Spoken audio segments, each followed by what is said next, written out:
Liverpool Reaction, an American LFC podcast, starts now. Hi everyone, it was Carabao Cup action tonight with Liverpool entering the competition for the first time. And up on the agenda was Championship side Southampton, and turned out to be quite an eventful game, Salim. It did. Both games last year against Southampton were tough in the Premier League, and they proved to be a tough test. And to be 100% fair, they could have won the game. Well, yeah, Liverpool had quite an escape just before the first goal, and really, I don't know how the guy missed the header from after he came off the crossbar. Yeah. The only thing that I saw that might have made him go back to that side was Leone had dove across to try to block, like to be right in front of him, which forced him to go to the other side. But still, that's for a professional player, that should be a goal. Should have been a goal, and I guess Armstrong was a little unlucky because he chipped the goalie well. But anyway, so yeah, I guess Liverpool returned to type with a late goal winner. Yeah. And yeah, Derby apart, it seems to be a recurring theme, and it was no different today in the Carabao Cup. Yeah, it was. You mentioned right before the goal, Armstrong. I thought Armstrong played very well too, but the man of the match for sure was Chiesa. He set up the first goal to Isak. That was pure effort. Just intercepted a sloppy back pass or a sloppy pass from the goalie to the left side, cut it off, and got it to Isak for Isak's first goal. So that was nice. And then beautiful ball over the top from Robertson. Chiesa, wonderful control, and just kind of laid it on a platter for Ekitike to score. And there was some controversy after that. Yeah, I mean, but before we discuss that, I think that we have to say with Federico Chiesa, I mean, I don't know what Arne Slot's plan is for him, but I think on the evidence of tonight, I mean, he's got to be a player that comes into the equation. I mean, he just had a fantastic game. Yeah, this is a perfect example of playing your way into a team. I don't know necessarily if he'll start or anything like that, but absolutely, he proved today that he's got it, and that Arne Slot cannot deny what he did today. And Arne Slot did say after during the press conference that Chiesa was incredible. So, with kind of what happened with Ekitike, I could see him being, playing a part in Saturday's game against Crystal Palace at Selhurst Park. Yeah. I mean, he was that good. And, he's not like a flash in the pan youngster. I mean, I know he's had injury problems before he came to Liverpool. He had some last season as well. I don't think they were as serious, but the point is, whenever he's been involved, his attitude is always good. He seems positive. He seems involved, and he certainly gives the impression that he wants to do well, not just for himself, but for the club. And I think that was shown pretty much by the second goal that Liverpool scored, because he could easily have taken that himself. Yeah. But he was very unselfish, and basically it was a tap-in for Ekitike. Yeah, I think when you think of Chiesa back 5 years, 6 years ago before the injury, I mean, he was a top talent, and he seems quick again, Coach. It's not, last year he seemed kind of labored, moving, but he seemed very quick again, fast. It just seemed like, maybe after all these bad injuries, like he's healthy again. It's at least that's what it seemed like to me. And his acceleration is there. He was beating people. He was dribbling up the pitch. He was obviously providing 2 assists. And if, what we paid for him, and we were kind of stubborn about keeping him potentially, especially with all the outings in the transfer window, I think he's, he's going to play a big part in this season, I think. Yeah, well, yes. again, coming back tonight, I mean, he certainly made a case for himself, and I mean, his touch on the ball is excellent. Yeah, I'm very good player. Technically very good. There was one passage of play. He was on the left side in the second half, nutmegged the guy and the defender, got to the byline and made a cross. And I mean, I haven't seen him do that in quite some time. And just to see that, and on top of everything else he did, the work rate, he pretty much manufactured the first goal by himself by just kind of hunting the ball down. And the fans love him, Coach, right? I mean, the fans have an affinity for Chiesa, and if I hope he stays healthy because, like I said, there's going to be, he already had a moment at Newcastle, but there's going to be some times where he's going to be called upon, and he's going to deliver. Yeah, he's definitely a team player, so you have to believe that the manager will see him as an asset, and if he keeps playing like that, I mean. Yeah, he made his case. He made his case for sure. Absolutely. Coach, what did you think of the lineup? We got our first eyes on Leone, and I'm not sure what happened to him as far as the injury goes. I thought it was a hard fall, maybe a concussioner, but there's talk that it might be something else. Yeah, I don't know what the injury is, but I think the suggestion is that he could be out for a little bit. But he looked very solid, very assured. Actually, as did the goalkeeper, Mamardashvili. I mean, he has a lot of authority. You can see that. And, I mean, obviously, he gave a good run to the bench and the shadow squad, call them what you will. And I thought it was a good match for them in as much as that Southampton came and played positively. It wasn't a case of sitting deep, parking the bus again. I thought that they gave Liverpool a good game. Yeah. And as you said, like they could have been ahead before Liverpool even scored. Mind you, I say that, and Isak almost had a dream start in that first minute. Yeah, you're right. Yeah. I mean, it was a very good save by the goalkeeper. But no, it was a good game, and I think Arne Slot will have got a good look at all of his shadow squad, as I call them, and hopefully gets a sense of who we can bring in and how we can use them to supplement the first string. Yeah, you're right. We do have I think Mamardashvili's 24 years old, Becker's 32. So, we bought him for a lot of money out of Valencia a couple of years ago, and he joined the team recently this season. I think he's the heir apparent, I think. And yes. you can see the talent. He's a big guy. He can move around. He was pretty good with his feet. I thought he showed like you said, he played really well, but, Coach, the getting Isak on the board was nice to see. You mentioned the first minute, opportunity, and I kind of think about that one. I think, I mean, geez, he gets that, and he scores 8 times out of 10 on that type of opportunity. So it was nice to see him, kind of knock some more of that rust off. There's a lot of positives to take out of this game, and obviously the 2-1 victory to move on, which is important, I think, when you have such a big squad, so everybody gets minutes. Mm-hmm. Yeah, and it means there's at least one more game for them because, like they move on to the next round. Mm-hmm. The Coach, other than Leone, anybody else impress you today? I mean, we mentioned Chiesa, obviously, and Mamardashvili, but I just thought it was solid all round. I mean, I suppose if you look at the back four, I suppose Frimpong didn't really kind of stand out this time. There were a few occasions where Liverpool were a little bit lax at the back. So I don't know if that's because they're not up to match speed, possibly. That might be a factor. Mm-hmm. I thought Robertson led well.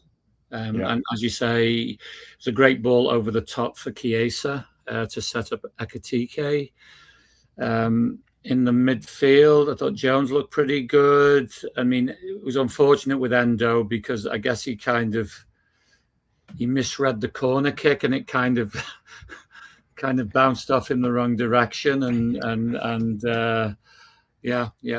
gave them an equalizer. But he's a good solid player. Like Chiesa, he's a team player. I didn't see much of Nioni. I think he's somebody that the manager rates. I always feel, that physically he's not there yet. I'm sure he's got a lot of talent, but I'm not sure physically he's ready for a lot of first team play. And then up front, who did we have? We had Isak, who you can see by the way he moves. He's a top player. Chiesa we mentioned, and Gamoa didn't do so much. And then the subs, who did he bring in? He brought in Jayden Danns, didn't he? Yeah, and I thought he played pretty well for the minutes he got in. I thought he did well.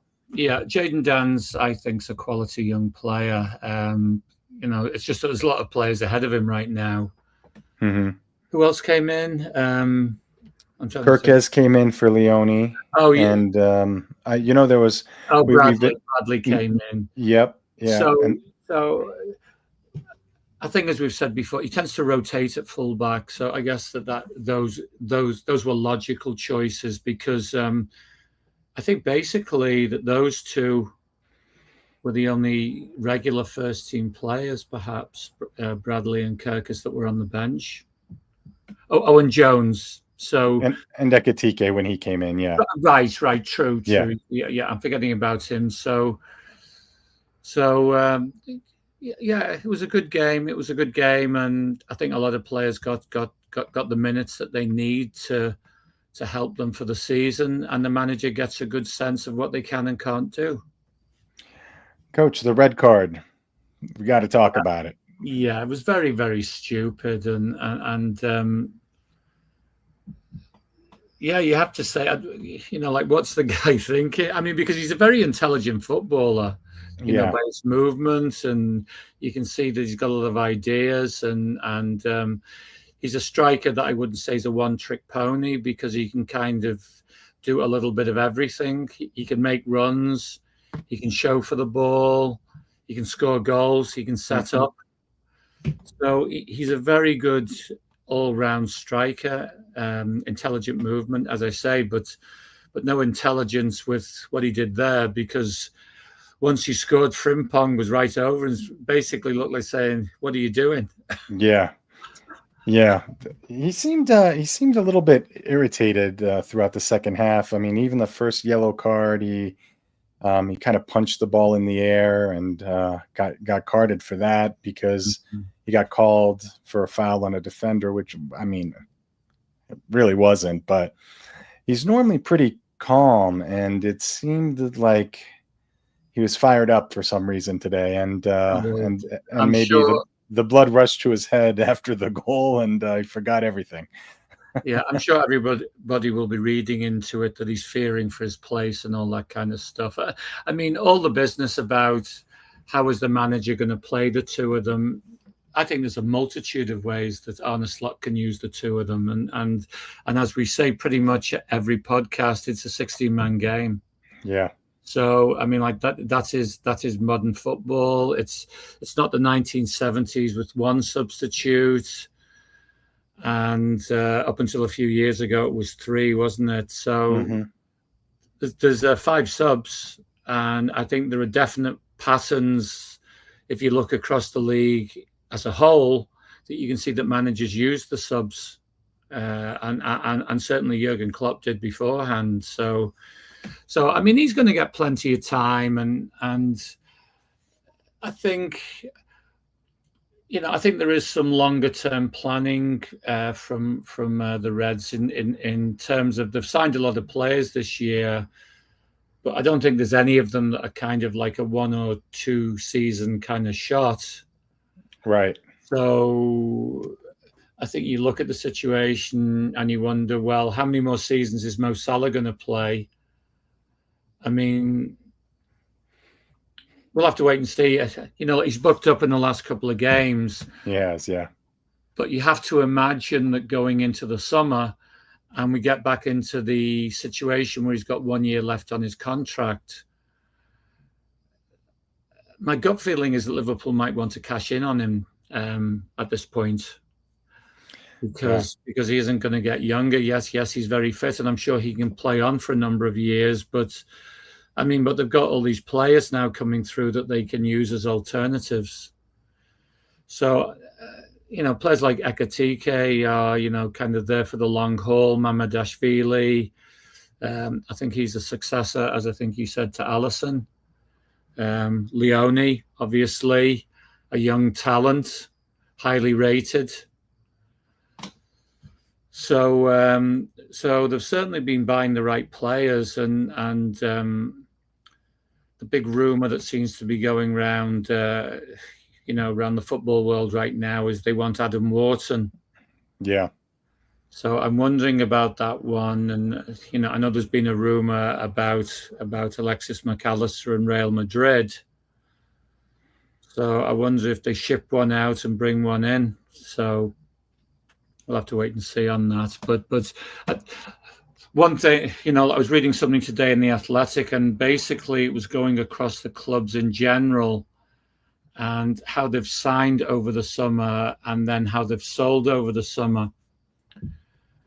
And so obviously Liverpool spent the most, but they also sold a lot of players. And in fact, I don't know whether this is a good or a bad thing, but the only other club that had a similar pattern to them was Chelsea, who bought and sold, because even Manchester City didn't sell much this summer.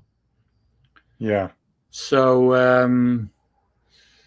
is this going to be the way that it'll be every transfer window? I don't think so. No, my gut feeling says that even though we may have resembled Chelsea this summer, I don't think that's kind of I think it'll kind of fall into a pattern of one or two maybe, and unless they have an agreement with a player like Gahey, for example, for January, I wouldn't be surprised if they didn't sign anybody. So, yeah, I think that's I think they're set up long term with what they have, and the biggest difference between Liverpool and Chelsea is the recruitment strategy of Liverpool, and they identify people that will fit the style of play and will fit the club. There's a lot that goes into it, and I think Chelsea's, not that their strategy is bad, but they target youth. And they bring in a lot of youth talent and kind of see what sticks. And then if it doesn't stick, they ship them out and get good money for them. So I think the big thing with Adam Wharton, last year I had a big argument with somebody about him. And I said, Adam Wharton's not a Liverpool player, but the more I watch him, he's very, very calm on the ball. He's the number 6 that can kind of spell Gravenberch. So there, I could see some validity to that, because I think that would be maybe one spot where we'd want some reassurance, unless Bejic comes in and can do the job, then that would be fine. But yeah, you're right. As far as like major exoduses, I don't see it happening, because we've like a lot, Tyler Mortons and Ben Dokes and all those guys got sold. So, I don't think we have anything left in the cupboards to sell from a youth talent standpoint. And this was the year of transition. I mean, the talent that they've bought has been, mind blowing for Liverpool fans. I mean, this was a big, big statement of intent of, hey, we won the league. We need to transition the team. Let's bring in top talents in every area. And they've done that. So, I think overall we have a lot to be happy about with what FSG has done, specifically Michael Edwards and Richard Hughes. Yes. So anyway, moving on, it'll be the battle of the two teams that haven't lost this season on Saturday. Yeah, Liverpool down at Crystal Palace. So obviously we had the Shield game recently. and Crystal Palace gave a good account of themselves that day, and obviously they've not lost any games since then. They haven't won every game, but they haven't lost either. So yeah, this is really going to be a good test for the Reds. Yeah, it just seems this season, the beginning of the season has been very challenging with quality opponents all the way through, and this is another one. And Crystal Palace has, although losing Eze, they have a stability of the team. There hasn't been many exoduses. There hasn't been many people coming in. So other than Eze, who is a fantastic player, Glasner really has that team humming, and really they have a style. They have an identity, and that's when a team can be really dangerous. Mm-hmm. Yes, yeah. I mean, like, they're very good, and as I say, it'll be a good test for Liverpool, and I think we'll see a lot. I think we'll see a lot because all of the key players have had a few days off.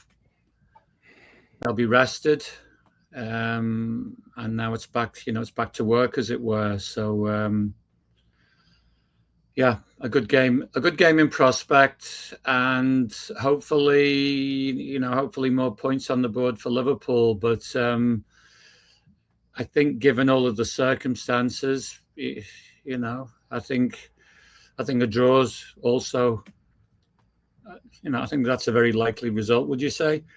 Yeah, I wouldn't be disappointed in that as a result, for sure. At Selhurst Park, the way that team's playing, but also when you think of a draw, you think maybe some late game heroics. Mm-hmm. So, and obviously with Ekitike's red card, he is not eligible for that game. So that will be interesting how the forward line will set up. Does Isak start? Does he come in the second half? Does Chiesa start and play like a false nine? Do they maybe move Wirtz up there as a false nine? It'll be interesting to see how they'll set up. I wouldn't be surprised if he starts Wirtz, actually. I wouldn't be surprised at all. And he maybe tries that system, and he's got Isak in reserve. He's got Chiesa in reserve. And Gamoa. I mean, he's got choices. He's got good choices for him. Yeah, good problem for a coach, right? Yeah. So an interesting game in prospect, and it'll be interesting to see how much the ebb and flow of the game's going to be. How much Crystal Palace will bring the game to Liverpool. They have pretty passionate fans down there. So you have to believe. I don't think that they're going to sit in and play defensively. But I don't think that they're going to be readily opened up either.